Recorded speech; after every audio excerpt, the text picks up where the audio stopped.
Rotary has been doing a lot of work on water conservation, and recharge wells has been a specific focus. So when we started this several months ago, the first thing we did was spoke to experts like Shekhar Raghavan and Ram Shankar before we got into the act.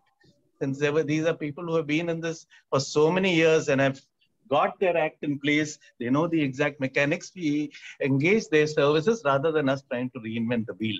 And that's how we got into it. And we started doing recharge wells all over the city.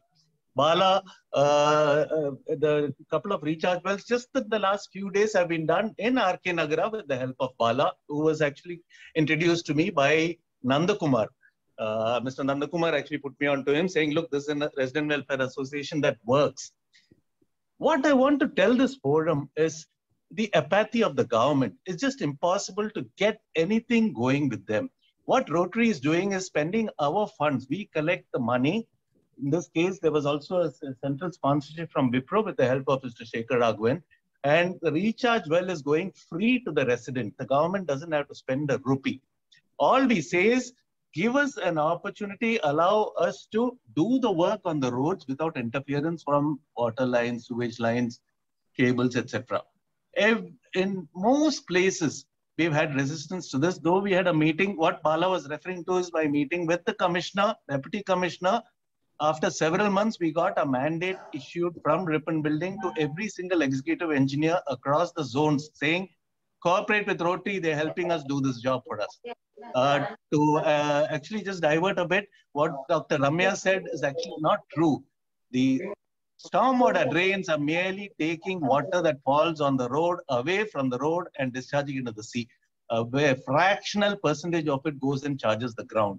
Now, that is the reason why these recharge wells are so effective, and Shekhar Raghavan has been so good at it by implementing the solution and helping the city water table grow. That's why we got into this venture.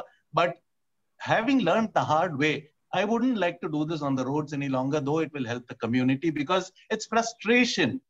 Today's example, I will tell you where Shekhar Raghavan's team went to implement free recharge wells. The corporation EE says good, the AE says good, the cable guys, the EB guy says, who asked you to do it? Why are you digging the road and doing this? There might be cables there. Now, this is the lack of cooperation that the government at the lower level does.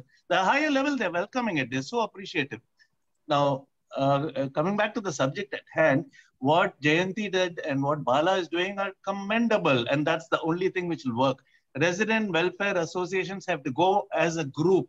There is no point filing individual complaints. It'll get tossed out into the closest bin. But when there is a community that approaches, the government has to work. My personal experience, I'm the district chairman, and we do a lot of initiatives. I do want to do recharge wells in bulk in the city of Chennai, but I will hesitate to do it on the roads unless the welfare association is willing to take it on and the challenge of dealing with the government. I'm not interested in dealing with the government any longer. It's what should I say, extremely difficult and not worth the trouble. I know the community will benefit, but personally, it takes a toll. Mr. Shekhar Raghavan will back me up because every one of these conversations we have, it's some stupid AE or EE, lack of cooperation, just not able to do a free recharge well on the roads of Chennai to benefit the community.